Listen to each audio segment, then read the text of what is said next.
Hi vision story lovers. இது வரைக்கும் stories பார்த்துட்ருக்க எல்லாருக்குமே ஸ்டோரிஸ் பிடிச்சிருக்கோன்னு நம்புகிறேன். ஓகே, இப்போது புதுசாக பார்க்குறவங்களுக்காக ஒரு இன்ட்ரடக்ஷன் மாதிரி கொடுத்துட்றேன். ஆல்ரெடி ஒரு வீடியோவில் நம்ம இன்ட்ரடக்ஷன் கொடுத்துருக்கோம். பட் இருந்தாலும் இந்த வீடியோவில் சொல்கிறேன். ஸ்டோரியை பார்த்துட்டு லைக் பண்ணுங்கள், பிடிச்சிருந்தா கமெண்ட் பண்ணுங்கள், அண்ட் சப்ஸ்கிரைப் பண்ணிட்டு ஷேர் பண்ணுங்கள் உங்களோட ஃப்ரெண்ட்ஸ்க்கும். என்ன இன்ட்ரடக்ஷன் அப்படின்னா, நம்ம ஹீரோயின் ஆல்ரெடி திவ்யா, அவங்களுக்கு தெரியும். அவங்க வந்து இப்போது ரீசெண்டாக அவங்களோட ஆஃபீஸ் கொலைக்கு வந்து ப்ரப்போஸ் பண்ணியிருக்காரு ராஜா. ஓகே, அவர் வந்து ஆல்ரெடி ராஜாங்கிறவரை ஏமாற்றிட்டு தான் அவரை லவ் பண்ணிகிட்ருக்காங்க. ராமுங்கிற பேரில் இன்ட்ரோ ஆகி ராஜாவும் ராமும் ஒன்று தான் அப்படின்னு சொல்லி தான் அவர் ஏமாற்றி தான் லவ் பண்ணிகிட்டு இருக்காரு. அது இன்னும் திவ்யாவுக்கு தெரியாது. அப்படி இருக்கும்போது திவ்யா வந்து ராஜா ப்ரப்போசலை வந்து கன்சிடர் பண்ணலாம் அப்படிங்கிற மாதிரி தான் இருக்காங்க. திவ்யாவோட தங்கச்சி ரம்யா, அவங்க வந்து என் பையன் அதாவது சந்தோஷை லவ் பண்ணிட்டு இருக்காங்க. அதுவும் இல்லாமல் நாங்கள் கிறிஸ்டின், அவங்க ஹிந்து, அவங்க ஃபேமிலி. பட் ஃப்ரெண்ட்லியே நாங்கள் பழகிட்டுருக்கோம் ஆல்ரெடி. அப்படி இருக்கும்போது ஸோ இந்த லவ்வை வந்து வீட்டில் அக்செப்ட் பண்ணுவாங்களா அப்படின்றதும் கதை போக போக உங்களுக்கு புரியும். அண்ட் திவ்யா வந்து இப்போ ராஜாவை லவ் பண்ணலாமா அப்படிங்கிற ஒரு கன்ஃபியூஷனில் இருக்காங்க. ஸோ மக்களே நீங்கள் சொல்லுங்கள், திவ்யா வந்து ராஜாவை வந்து லவ் கன்ஃபார்ம் பண்ணுவாங்களா இல்லையா, இல்லை சக்தியை வந்து லவ் பண்ணுவாங்களா? ஆக்சுவலாக உங்களுக்கு தெரியும், ப்ரமோ வீடியோவில் இருந்து பார்த்துருப்பீங்க, சக்தி தான் நம்மளோட செகண்ட் ஹீரோன்னு கூட வச்சுக்கலாம். ஸோ அவங்க இல்லை இவங்க எப்படி கதை கொண்டு போனால் உங்களுக்கு நல்லாயிருக்கும்னு நினைக்கிறீங்க? திவ்யாவும் ராஜாவும் பேராக இருந்தால் நல்லா இருக்குமா, இல்லை திவ்யாவும் சக்தியும் பேராக இருந்தால் நல்லா இருக்குமா? சக்தி யாருன்னு உங்களுக்கு தெரியாதவங்களுக்காக சொல்கிறேன். சக்தி தான் வந்து திவ்யாவோட பாஸ், கம்பெனியோட ஓனர் அவர் தான். ஸோ அவரும் வந்துட்டு திவ்யாவை லவ் பண்ணுறாரு. அவங்களுக்கு ஒரு பாஸ்ட் லைஃப் இருக்குது அவங்க ரெண்டு பேருக்குள்ள. ஆனால் அது என்னன்னு சொல்லி இன்னும் நான் ரிவீல் பண்ணலை. திவ்யாவுக்கும் அது தெரியாது. ஸோ அப்படி இருக்கும்போது திவ்யா வந்து யாரை கமிட் பண்ணுவாங்கன்னு நீங்கள் நினைக்கிறீங்க அப்படின்றத கமெண்ட்டில் சொல்லுங்கள். இப்போ வாங்க கதைக்குள்ளே போகலாம். ஐயா சந்தோஷ், இன்னும் பிள்ளைங்க வர காணோம். இங்கே தானே வர சொல்லியிருக்கிறோம். ஏம்மா இங்கே தானே சொல்லியிருக்கிறேன். திவ்யா என்ன சொன்னா, வரேன்னு சொல்லிட்டாளா? ஆமாக்கா, இது ரோஸ்லினும் திவ்யானும் ரெண்டு பேரும் ஒன்றா தான் வரேன்னு சொல்லியிருக்கிறாளுங்க. வந்துடுவாங்க, இங்கே தான் சொல்லியிருக்கிறேன். நம்ம கூட வந்தவங்களாம் நாங்கள் பார்க்கில் இருக்கிறாங்க விளையாண்டுக்கிட்டு. எல்லாம் சௌந்தர்யா கூட்டிகிட்டு போயிருக்கிறா, அவங்களாம் அங்கே இருக்கிறாங்க.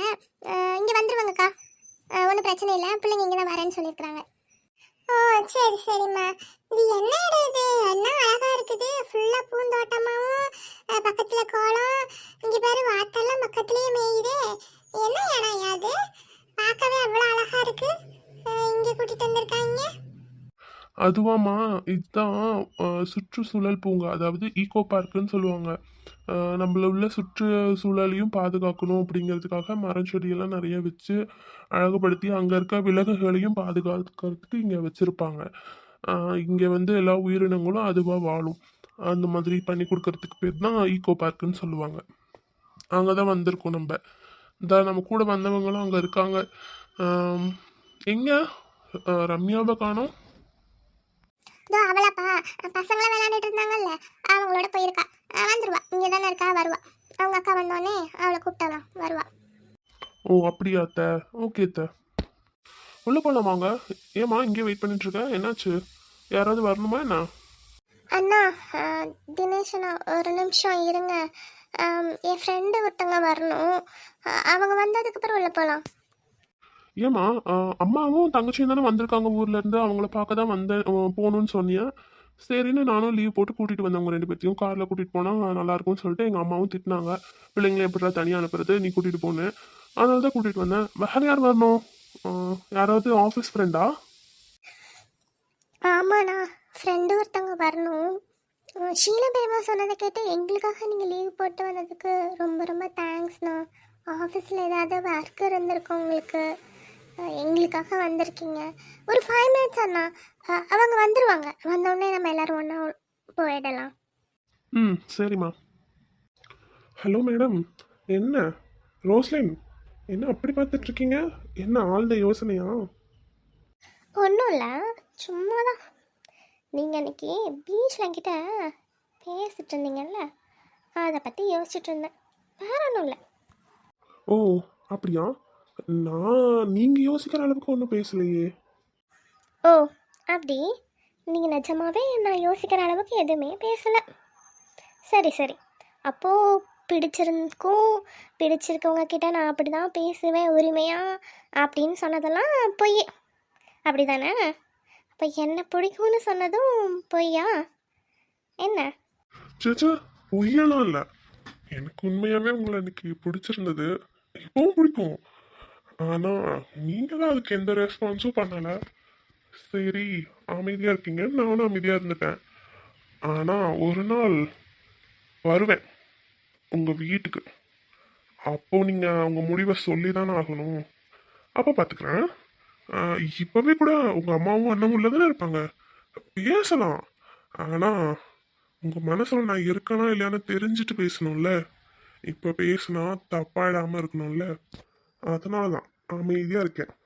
ஒரு நாள் உங்களுக்கும் என்ன பிடிக்கும், அன்னைக்கு உங்கள் வீட்டுக்கு நேரில் வந்து நான் பேசிக்கிறேன். இப்போ என்ன சொல்கிறீங்க? இல்லை, இப்போவே பேசலாம்னாலும் எனக்கு ஒன்றும் பிரச்சனை இல்லை. இப்போ நார்மலாக பேசுறதுக்காக வந்திருக்கோம். எங்கள் அம்மா அப்பா எல்லாரையும் கூட்டிகிட்டு வந்து பேசினா ஒரு முறையாக இருக்கும்னு நினச்சேன். இல்லை, நான் மட்டுமே பேசினா போதும்னு நீங்கள் நினைக்கிறீங்கன்னா நீங்கள் மட்டும் சொல்லுங்கள். நான் இப்போவே உங்கள் அம்மாக்கிட்டேயும் உங்கள் அண்ணாக்கிட்டேயும் பேசிடுறேன். உங்கள் அப்பா எல்லாரும் இருக்காங்கல்ல, எல்லார்கிட்டையும் இங்கே பேசி முடிவை வாங்கிடலாம். அவங்கக்கிட்ட சம்மதத்தையும் வாங்கிட்டா எனக்கும் நிம்மதி தான். என்ன சொல்கிறீங்க? உங்கள் கண் அசைச்சா போதும். ஆனால் மேடம் தான் ரொம்பவே அமைதியாக இருக்கீங்களே, அதனால தான் நானும் சரின்னு அமைதியாக இருக்கேன். கொஞ்ச நாள் போட்டும், நீங்களே வந்து இதை பற்றி பேசுவீங்கன்னு. ஹலோ ஹலோ சார், என்ன பொண்ணு கேட்டு வர அளவுக்கு போயிட்டீங்களா? பிடிச்சிருக்குன்னு தான் சொன்னீங்க. நான் இன்னும் உங்ககிட்ட முடிவை சொல்லலைல்ல, அதுக்குள்ளே இவ்வளோ தைரியம் வந்துருச்சா? ரொம்ப தான். அப்போ நான் இப்போ பிடிச்சிருக்கு வந்து எங்கள் வீட்டில் பேசுங்கன்னு சொன்னால் உடனே வந்து பேசிடுவீங்களா? அவ்வளோ தைரியம் இருக்கா உங்களுக்கு? அது மட்டும் இல்லை, ஒரு விஷயம் உங்களுக்கு தெரியுமா இல்லை தெரியாதா? நான் கிறிஸ்டின், நீங்கள் ஹிந்து, எல்லாம் மனசில் வச்சு தெரிஞ்சுதான் பேசுகிறீங்களா இல்லை அது ஞாபகத்தில் இல்லையா?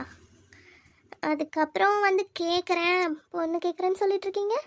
எப்படி இதெல்லாம் எப்படி நடக்கும்? உங்கள் வீட்டில் எப்படி ஒத்துக்குவாங்க ஃபஸ்ட்டு? அப்படியே உங்கள் வீட்டில் ஒத்துக்கிட்டாலும் எங்கள் வீட்டில் வந்து பேசுகிற அளவுக்கு உங்கள் வீட்டில் உள்ள ஆளுங்களுக்கெல்லாம் தைரியம் இருக்கா? அப்படியே வந்து பேசினாலும் அவங்க ஒத்துக்கணும்ல.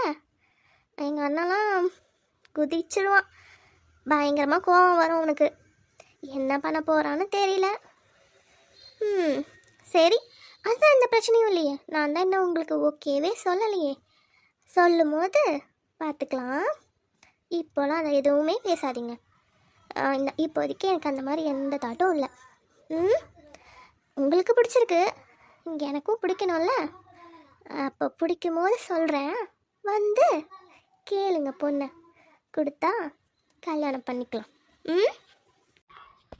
வாங்க, உள்ளே போகலாம். திவ்யா, ஏன் ரொம்ப லேட் ஆகிடுச்சா? சாரி, கொஞ்சம் டிராஃபிக் அதனால தான் வரத்துக்கு லேட் ஆகிடுச்சு. பரவாயில்ல ராம், வாங்க உள்ளே போகலாம். அம்மாவுக்கு உங்களை ராமன் தான் தெரியும். ராஜாங்கிற பேர் ஆஃபீஸில் நீங்கள் யூஸ் பண்ணுறீங்கள்ல, ஸோ அது அம்மாவுக்கு தெரியாது. நான் உங்களை ராமன் சொல்லி அம்மாக்கிட்ட இன்ட்ரோ கொடுக்குறேன்னு. சரி, வாங்க போகலாம். டேய், நீயா? உன்னை யாரடா இங்கே வர சொன்னது? இந்த பொறுக்கி எதுக்குமா கூப்பிட்ட? இது பண்ண ஒரு பொறுக்கி, இந்த பொறுக்கியாலாம் இங்கே கூட்டிகிட்டு வந்துட்டு முதல்ல வெளியப்படா. யாரடா நீ இங்கே வர சொன்னது? என்ன மறுபடியும் பிரச்சனை பண்ணணும்னு வந்திருக்கியா? அவ்வளோதான், அடிச்சேன்னு வச்சுக்கோ, மூஞ்சி முக்கரையெல்லாம் பேந்துடும். அன்னைக்கு ஏதோ சும்மா போனேன்னு நினச்சிட்டு இருக்கிறியா? மறுபடியும் பிரச்சனை பண்ணுறதுக்கு வந்திருக்கீங்க. இஷ்டமாக இருக்கலாம் கை வச்சுட்டு தெரியறதுக்கு. நான் ஒன்றும் யாரும் ரோட்டில் போகிறவங்க கிடையாது. இன்னைக்கு அடிக்கிற அடியில் இனிமேல் யார் மேலே நீ கை வைக்கக்கூடாது. அந்த மாதிரி அடிச்சு விரட்டிடுவேன். விடுமுறை வெளியப்படா. அண்ணா அண்ணா, பொறுமையாக இருங்கண்ணா. அவரை நான் தான் வர சொன்னேன். அவர் என் கூட தான் வந்திருக்காரு. என் ஃப்ரெண்டுன்னு சொன்னல, அவர் தானா? எங்கள் டிஆல் தான் அவர். அன்றைக்கி எதுவும் தெரியாமல் பண்ணிட்டாரு. மற்றபடி நீங்கள் நினைக்கிற மாதிரி இவர் ஒன்றும் கெட்டவர்லாம் இல்லைண்ணா. அண்ணா, ப்ளீஸ்ண்ணா அமைதியாக இருங்க, கோவப்படாதீங்க. உங்களுக்கு தெரியாதுல்ல, நான் ஊரில் இருக்கும்போது ஒரு டைம் ஒரு திருடன் என்கிட்ட இருந்து பேகை பிடுங்கிட்டு போக பார்த்தான். அப்போ கூட இவர் தான் வந்து என்னை காப்பாற்றினாரு. அவன்கிட்ட இருந்த பேகும் கூட பிடுங்கி கொடுத்தாருண்ணா. அப்படி தான் எங்களுக்கு ரொம்ப ஃப்ரெண்டானோம். அதுக்கப்புறம் பார்த்தா அவர் தான் இங்கே இருந்தார். என்னோட டிஎல் இவர் ஆக்சுவலாக இங்கே தான் ஒர்க் பண்ணிட்டு இருந்திருக்காரு. ஊரில் அவர் பெரிய ஹெல்ப் பண்ணதுனால அம்மா வந்து மீட் பண்ணணும்னு சொல்லியிருந்தாங்க. அதனால தான் நான் கூட்டிகிட்டு வந்திருக்கேன். கோவப்படாதீங்கண்ணா, அவர் நல்லவர் தான். அன்னைக்கு ஏதோ அது தப்பாக புரிஞ்சுக்கிட்டு நீங்கள் என்கிட்ட ஏதோ பிரச்சனை பண்ணுறீங்கன்னு நினச்சிட்டு தானே அப்படி பண்ணிட்டாரு. மற்றபடிலாம் வேறு ஒன்றும் இல்லை. ப்ளீஸ்ண்ணா கோவப்படாதீங்க, அவர் நல்லவர் தான். பொறுமையாக இருங்கண்ணா. இந்த பொறுக்கியாமா, இந்த பொறுக்கி உனக்கு பேக்கப் எடுத்து கொடுத்தானோ? இவனே பேக் திருடுற நாட்டை தான் இருக்கான். அன்னைக்கு என்ன ஏதுன்னு எதுவுமே கேட்காம அவள் விழ போனா, அவள் விழ போன கையை பிடிச்சி விட்டதுக்கு, தூக்கி விட்டதுக்கு எனக்கு என்னென்ன பேச்சு பேசி என்னை அடிச்சான், என்னை அசிங்கப்படுத்தினான். இவன்லாம் வந்து நல்லவன் நீ சொல்ற. எனக்கு நீ என்னதான் பண்ணாலும் இவனை பார்த்தா எனக்கு விருப்பம் தான் இருக்கு. நல்லவங்கிற மாதிரி எந்த ஒரு தோஷமும் எனக்கு தெரியல. அவ்வளோ முன்கோபத்தோட அன்னைக்கு வந்து என்ன நடந்தது ஏதுன்னு ஒன்றும் கூட கேட்காம பீச்சில் அத்தனை பேர் முன்னாடி என்னை அடித்தான். அப்போவே அவன் கையை காலை உடச்சிருப்பேன். நீ நடுவில் வந்து தடுத்துட்ட. மறுபடியும் இவன் இங்கே கூட்டிகிட்டு வந்திருக்க. என்னவோ சரி, உங்கள் அம்மா பார்க்குறேன்னு சொன்னதுனால நான் அமைதியாக இருக்கேன். இல்லைன்னா இவன் ஏதோ ஹெல்ப் பண்ணான்னு சொன்னீங்க, அது கூட எனக்கு தெரிஞ்சு ஃபேக்காக தான் இருக்கும். இவனை பார்த்தாலே எனக்கு நல்லவன் மாதிரி தெரியல. சீக்கிரமாக இவன் கூடலாம் ஃப்ரெண்ட்ஷிப்பே வச்சுக்காத. அவ்வளோதான் நான் சொல்லுவேன். நான் உள்ளே போகிறேன், வாங்க.